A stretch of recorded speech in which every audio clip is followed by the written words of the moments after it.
Dealing with maintenance issues is a core function of all housing associations. For even relatively small organisations, tracking the progress of various works can prove to be a headache. With Affinity's work order mechanism, you'll be able to progress and track maintenance activities with ease. We'll illustrate this with an example. Perhaps one of our tenants is called to report a leaking tap. To track this issue, we'll raise a work order within Affinity. Obviously, we need to specify the property associated with the problem. When we do this, the property details will be automatically displayed, along with any other open work orders for this property. We'll also categorize the work order. In this case, it's of type response, which will then require us to give it a priority. The priority reflects the target response time to resolve the issue. Finally, we'll add a description and click on the Add Work Order button.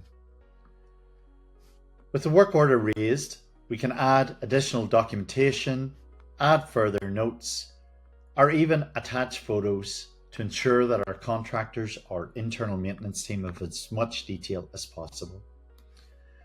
Uploading photos is as simple as drag and drop. The next step is to assign the work order to a contractor / supplier. I do this by selecting a supplier from this drop-down list, which consists of contractors that we've previously detailed in our Affinity account.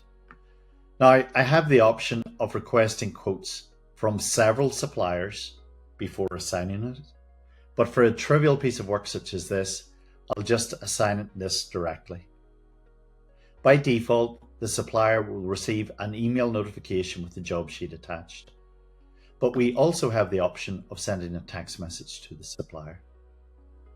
So that's the work order assigned. The last step is when the contractor notifies us that the issue has been resolved. We simply enter the associated cost and mark it as complete.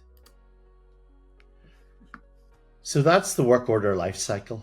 But Affinity provides you with multiple tools so that you can keep abreast of all ongoing issues. If we select the List Work Orders option, we'll see a list of all work orders, and we can use these filters at the top of the screen to focus on a particular subset.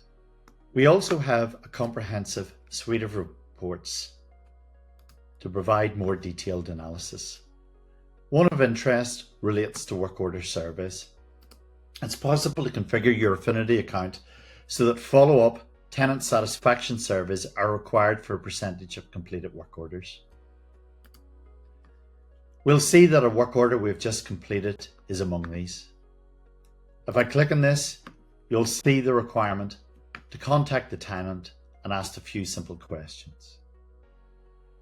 Finally, and I should stress that this is purely an optional feature, you can provide a mechanism for your tenants to submit maintenance issues online. Each Affinity account has a unique link which you can distribute to your tenants or add to your housing association website. If we click on this, we'll see a form in which the tenant can detail the repairs required and then submit for consideration. There's even an option for them to upload photos for a better description. Now, these won't be automatically raised as work orders. Rather, they'll be held in this tenant issues area for staff to review. We can then opt to reject the request with the option to notify the tenant, or we can accept the request and convert it to a work order.